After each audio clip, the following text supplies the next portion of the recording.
श्रावण माह महात्म्य अध्याय 18-19। आशा दशमी व्रत का विधान। हर हर महादेव। दोस्तों, आपका दिन मंगलमय हो। प्रभु की कृपा सदैव आप पर बनी रहे। सनत कुमार बोले, हे भगवान, हे पार्वतीनाथ, हे भक्तों पर अनुग्रह करने वाले, हे दयासागर, अब आप दशमी तिथि का महात्म्य बताइए।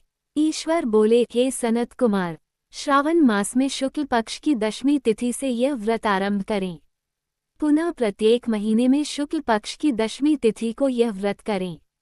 इस प्रकार 12वें महीने में इस उत्तम व्रत को करके बाद में श्रावण मास में शुक्ल पक्ष की दशमी तिथि पर इसका उद्यापन करें। राज्य की इच्छा रखने वाले राजपुत्र, उत्तम कृषि के लिए कृषक, व्यवसाय के लिए वैश्यपुत्र, पुत्र प्राप्ति के लिए गर्भिणी स्त्री, धर्म अर्थ काम की सिद्धि के लिए सामान्य जन, श्रेष्ठ वर की अभिलाषा रखने वाली कन्या, यज्ञ करने की कामना वाले ब्राह्मण श्रेष्ठ, आरोग्य के लिए रोगी और दीर्घकालिक पति के परदेश रहने पर उसके आने के लिए पत्नी, इन सबको तथा इसके अतिरिक्त अन्य लोगों को भी इस दशमी व्रत को करना चाहिए। जिस कारण जिसे कष्ट हो तब उसके निवारण हेतु उस मनुष्य को यह व्रत करना चाहिए। श्रावण में शुक्ल पक्ष की दशमी के दिन स्नान करके देवता का विधिवत पूजन कर घर के आंगन में 10 दिशाओं में पुष्प पल्लव, चंदन से अथवा जौ के आटे से अधिदेवता की शस्त्र वाहनयुक्त स्त्री रूपा शक्तियों का अंकन करके नक्तवेला में 10 दिशाओं में उनकी पूजा करनी चाहिए। घृत मिश्रित नैवेद्य अर्पण करके उन्हें पृथक पृथक दीपक प्रदान करना चाहिए। उस समय जो फल उपलब्ध हो वह भी चढ़ाना चाहिए। इसके बाद अपने कार्य की सिद्धि के लिए इस प्रकार प्रार्थना करनी चाहिए, हे दिग्देवता, मेरी आशाएं पूर्ण हों और मेरे मनोरथ सिद्ध हों, आप लोगों की कृपा से सदा कल्याण हो। इस प्रकार विधिवत पूजन करके ब्राह्मण को दक्षिणा देनी चाहिए। हे मुनिश्रेष्ठ, इसी क्रम से प्रत्येक महीने में दशमी तिथि का व्रत सदा करना चाहिए और 1 वर्ष तक करने के अनंतर उद्यापन करना चाहिए। अब पूजन की विधि कही जाती है। सुवर्ण अथवा चांदी अथवा आटे से ही 10 दिशाओं को बनवाए। उसके बाद स्नान करके भली भांति वस्त्राभूषण से अलंकृत होकर बंधु बांधवों के साथ भक्तिपूर्ण मन से 10 दिग्देवताओं का पूजन करना चाहिए। घर के आंगन में क्रम से इन मंत्रों के द्वारा दिग्देवताओं को स्थापित करें। इस भवन के स्वामी और देवताओं तथा दानवों से नमस्कार किए जाने वाले इंद्र आपके ही समीप रहते हैं। आप इंद्री नामक दिग्देवता को नमस्कार है। हे आशे, अग्नि के साथ परिग्रह विवाह होने के कारण आप आग्नेय कही जाती हैं। आप तेजस्वरूप तथा पराशक्ति हैं, अतः मुझे वर देने वाली हूँ।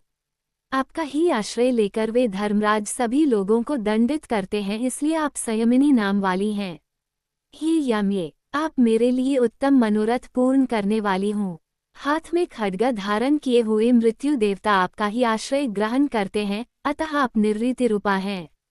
आप मेरी आशा को पूर्ण कीजिए। हे वारुणी, समस्त भुवनों के आधार तथा जल जीवों के स्वामी वरुणदेव आप में निवास करते हैं, अतः मेरे कार्य तथा धर्म को पूर्ण करने के लिए आप तत्पर हों। आप जगत के आदिस्वरूप वायुदेव के साथ अधिष्ठित हैं, इसलिए आप वायव्य हैं। हे वायव्ये, आप मेरे घर में नित्य शांति प्रदान करें। आप धन के स्वामी कुबेर के साथ अधिष्ठित हैं, अतः आप इस लोक में उत्तरा नाम से विख्यात हैं। हमें शीघ्र ही मनोरथ प्रदान करके आप निरुत्तर हों। हे ऐशानी, आप जगत के स्वामी शंभु के साथ सुशोभित होती हैं। हे शुभे, हे देवी, मेरी अभिलाषाओं को पूर्ण कीजिए। आपको नमस्कार है, नमस्कार है। आप समस्त लोकों के ऊपर अधिष्ठित हैं, सदा कल्याण करने वाली हैं और सनक आदि मुनियों से घिरी रहती हैं। आप सदा मेरी रक्षा करें, रक्षा करें। सभी नक्षत्र, ग्रह, तारागण तथा जो नक्षत्र माताएं हैं और जो भूत प्रेत तथा विघ्न करने वाले विनायक हैं, उनकी मैंने भक्तियुक्त मन से भक्तिपूर्वक पूजा की है, वे सब मेरे अभीष्ट की सिद्धि के लिए सदा तत्पर हों।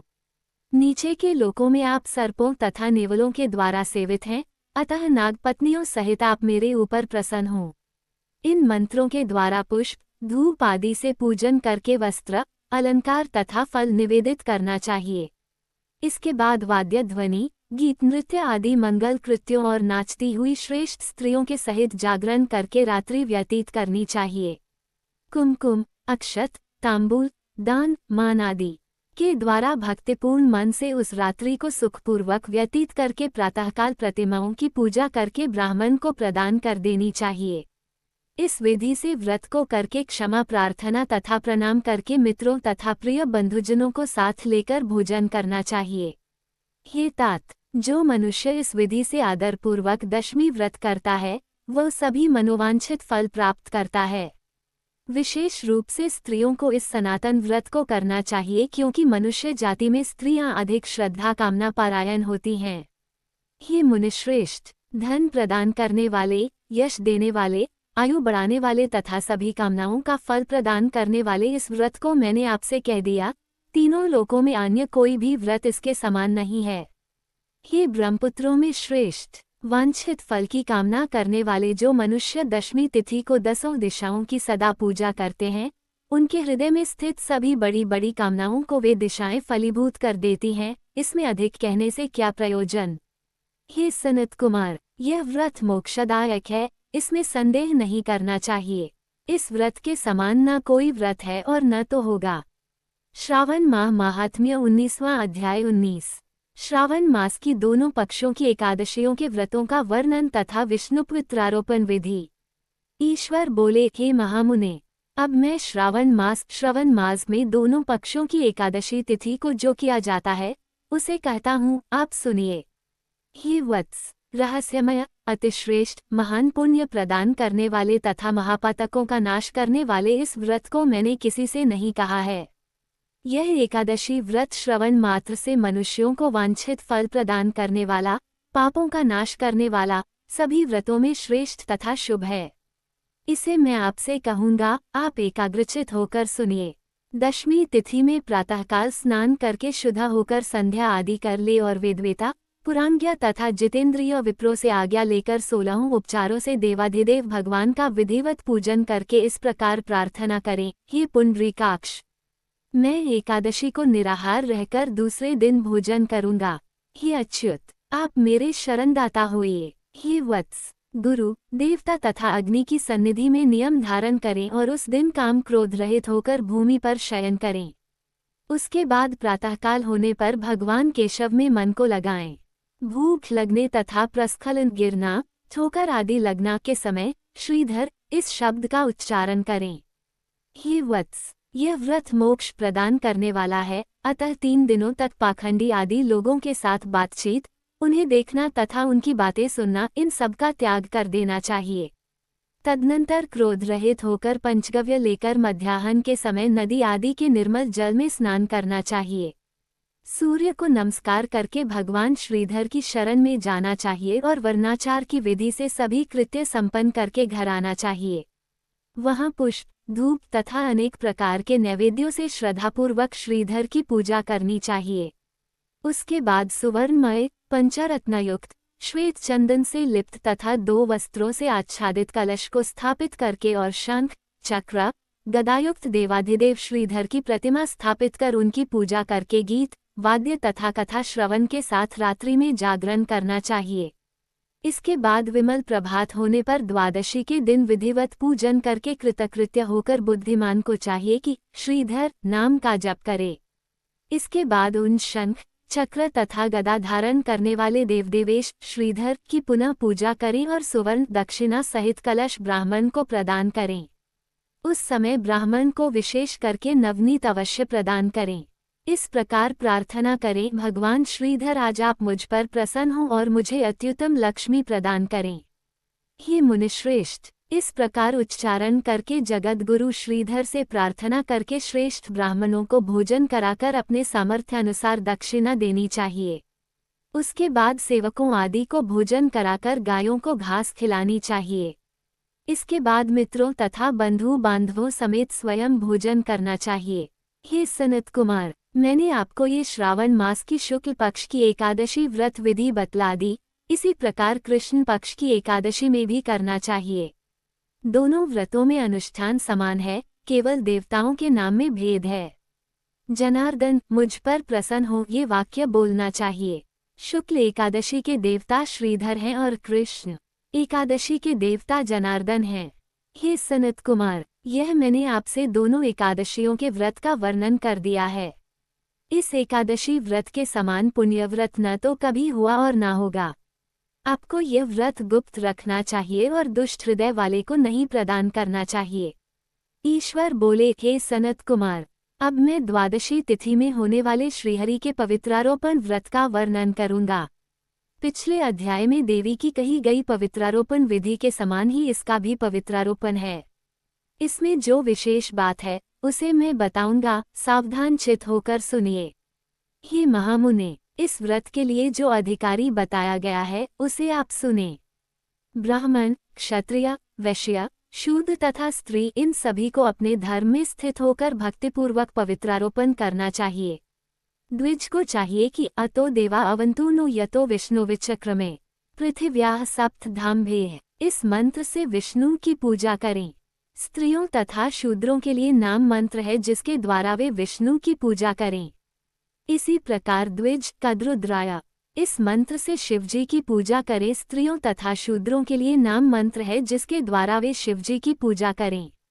सतयुग में मणिमय, त्रेता में सुवर्णमय, द्वापर में रेशम का और कलियुग में कपास का सूत्र पवित्रक के लिए बताया गया है। सन्यासियों को शुभ मानस पवित्रारोपण करना चाहिए। बनाए गए पवित्रक को सर्वप्रथम बांस की सुंदर टोकरी में रखकर शुद्ध वस्त्र से ढककर भगवान के सम्मुख रखें और इस प्रकार कहें, हे प्रभु, क्रियालोप के विधान के लिए जो आपने आच्छादन किया है, हे देव, आपकी प्रसन्नता के लिए मैं इसे करता हूँ। हे देव, मेरे इस कार्य में विघ्न न उत्पन्न हो। हे नाथ, मुझ पर दया कीजिए। हे देव, सब प्रकार से सर्वदा आप ही मेरी परम गति हैं। हे जगतपते, मैं इस पवित्रक से आपको प्रसन्न करता हूँ। ये काम क्रोध आदि मेरे व्रत का नाश करने वाले ना हों। हे देवेश, आप आज से लेकर वर्ष पर्यंत अपने भक्त की रक्षा करें, आपको नमस्कार है। इस प्रकार कलश में देवता की प्रार्थना करके बांस के शुभ पात्र में स्थित पवित्रक की आदरपूर्वक प्रार्थना करनी चाहिए। हे पवित्रक, वर्ष भर की गई पूजा की पवित्रता के लिए विष्णु लोक से आप इस समय यहाँ पधारें, आपको नमस्कार है। हे देव, मैं विष्णु के तेज से उत्पन्न, मनोहर, सभी पापों का नाश करने वाले तथा सभी कामनाओं को पूर्ण करने वाले इस पवित्रक को आपके अंग में धारण कराता हूँ। हे देवेश, हे पुराण पुरुषोत्तम, आप मेरे द्वारा आमंत्रित हैं, अतः आप मेरे समीप पधारें, मैं आपका पूजन करूँगा, आपको नमस्कार है। मैं प्रातःकाल आपको ये पवित्रक निवेदन करूँगा। उसके बाद पुष्पांजलि देकर रात्रि में जागरण करना चाहिए। एकादशी के दिन अधिवासन करें और द्वादशी के दिन प्रातःकाल पूजन करें। पुनः हाथ में गंध, दूर्वा तथा अक्षत के साथ पवित्रक लेकर ऐसा कहें, हे देवदेव, आपको नमस्कार है। वर्षपर्यंत की गई पूजा का फल देने वाले इस पवित्रक को पवित्रीकरण हेतु आप ग्रहण कीजिए। मैंने जो भी दुष्कृत किया है उसके लिए आप मुझे आज पवित्र कीजिए। हे देव, हे सुरेश्वर, आपके अनुग्रह से मैं शुद्ध हो जाऊं, इस प्रकार मूल मंत्र से संपुटित इन मंत्रों के द्वारा पवित्रक अर्पण करें। उसके बाद महानैवेद्य अर्पित करके नीराजन कर प्रार्थना करें और मूल मंत्र से घृत सहित खीर का अग्नि में हवन करें।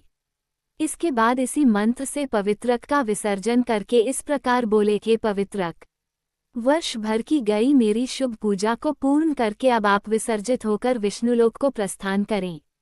इसके बाद पवित्रक को उतारकर ब्राह्मण को प्रदान कर दें अथवा जल में विसर्जित कर दें। हे वत्स, मैंने आपसे श्रीहरि के इस पवित्रारोपण का वर्णन कर दिया। इसे करने वाला इस लोक में सुख भोगकर अंत में वैकुंठ प्राप्त करता है। दोस्तों, ये थी आज की कथा। आपको कथा अच्छी लगी हो तो वीडियो को लाइक करें, चैनल को सब्सक्राइब करें, कमेंट में हर हर महादेव जरूर लिखें। महादेव आपकी हर मनोकामना पूर्ण करें।